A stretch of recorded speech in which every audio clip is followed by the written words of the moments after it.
want to show you a really funny example of what they call Konglish. Okay, so they have words for all of these things in Korean, but they've written China Town rather than using the Korean words for China. You really do see this kind of Konglish everywhere, but this is really nice. It's so bizarre having like a Chinatown in Korea. I don't know why, just sort of, it's a bit bizarre. Yeah, just a cute little street. This isn't Chinatown anymore. There are a couple of Chinese shops down here, but it's just quite picturesque. So I thought I would do a little video. I'm gonna walk back up this street, back to the kind of main Chinatown part, and you'll see.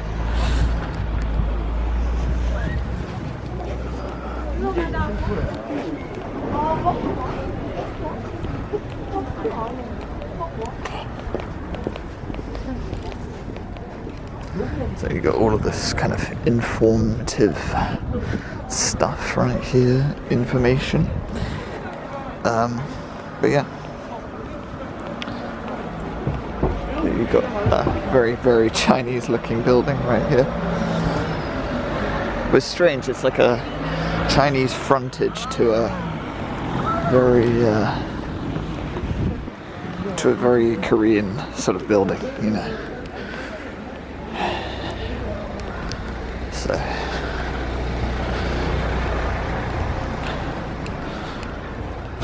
the local population here seem to be a bit, how do I put it, rowdier than where I'm from.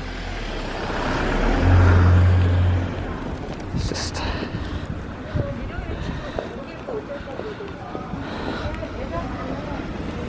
right there, buddy. Han Zhongguo, I think that said, which I don't really understand. That means Korea, China? Korean China, something like that. Chinese restaurant.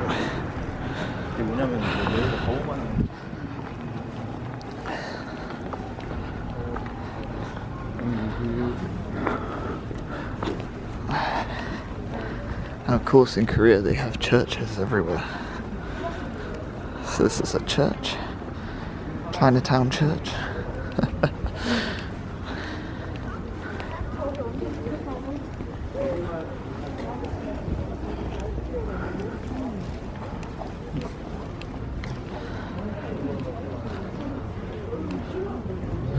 Cafe Contigo. Chinese cafe apparently.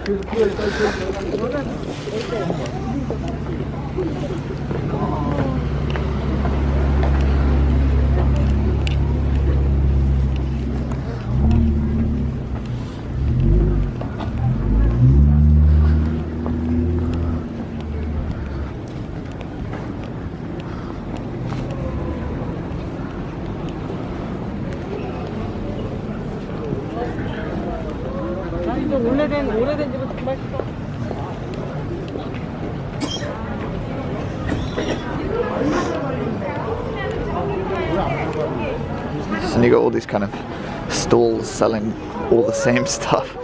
To be honest, it looks like a lot of kind of tacky sort of tourist shit, sort of sugar-coated fruit,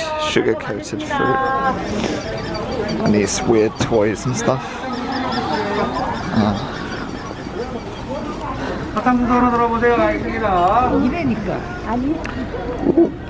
Don't want to get killed. This is what that street looks like there. Okay. And then, as in most East Asian countries, if a line forms somewhere, everybody joins because they think, oh, it must be good if there's so many people lining up for it, right? So they get everything, you know.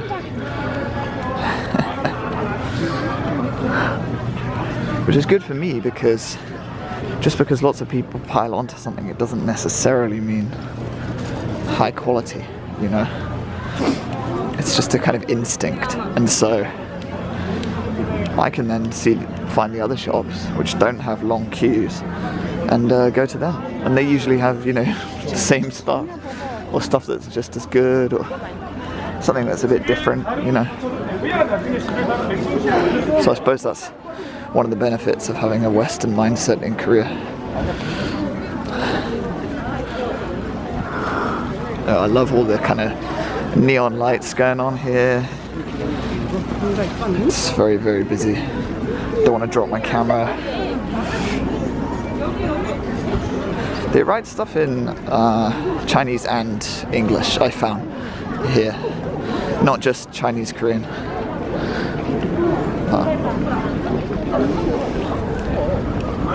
I love these bright red buildings. I mean, I know it's like touristy, but I like it, you know, it brings me back. Brings me back to my China days. This looks like some kind of food hall or something, so that looks quite interesting. I ate at a restaurant and I had this kind of black bean sauce with fried rice, shrimp fried rice. Fried rice is really good, but the sauce that they had with the noodles was just like a bit shit, sort of a bit watery. So I think a lot of these restaurants are kind of really touristy. They're not very high quality, I don't think. Or maybe I just picked the wrong one, but it was good enough to sort of satisfy my China nostalgia, you know. This is really nice, scenic. Oh, I love these trees.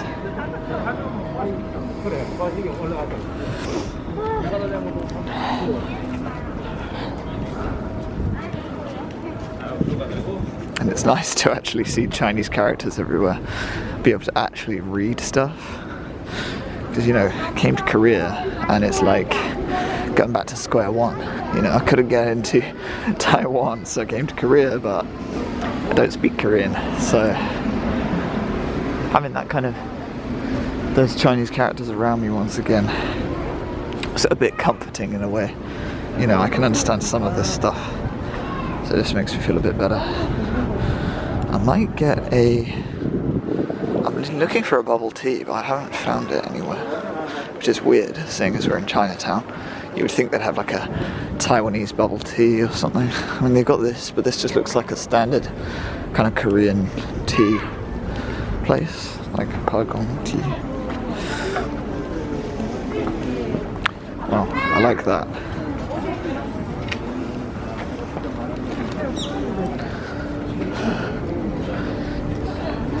And actually I asked the owner of the Chinese restaurant whether they were Chinese. He said, no, we're Korean. So I found funny. I've never been to a Chinese restaurant where the owners are not Chinese, ever.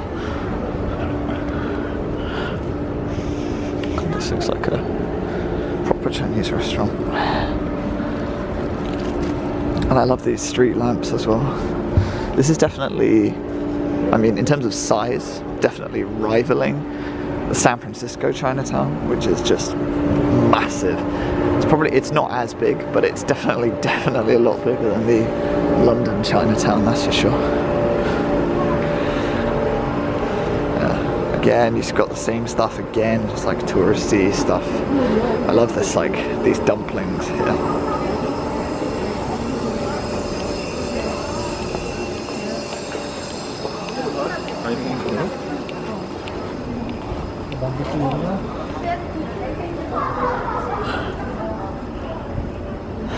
See, again, they just written Chinatown, and then in the Korean it just says China Town.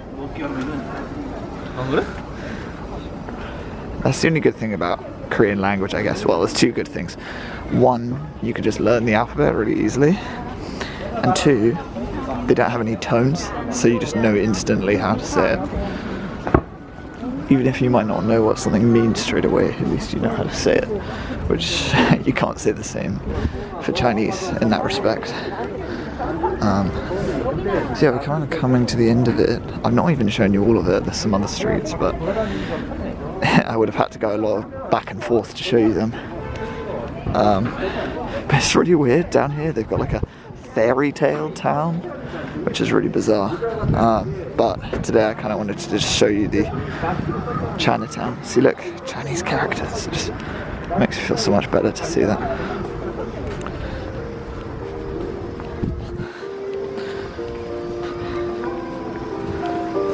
Ice cream and coffee, not Chinese, just Korean stuff.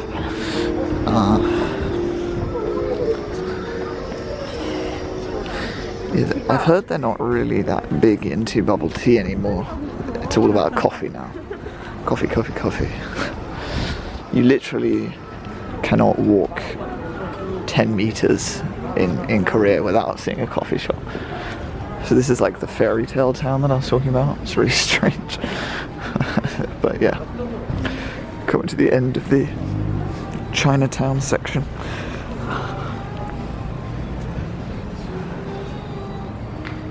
It's just so big. Like when you think you've finished it, you always find more.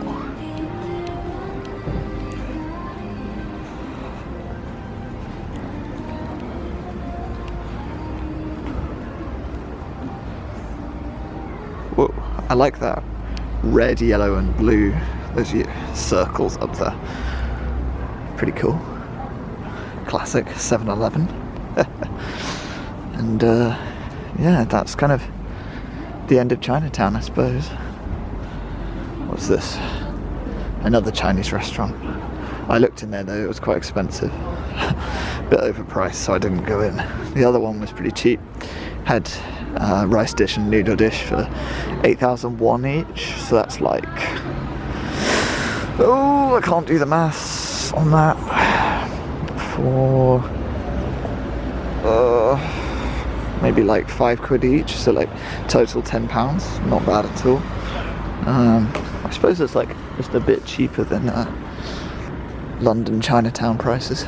But yeah, here we are in industrial Incheon. Yeah. And this is the Chinatown gate above me.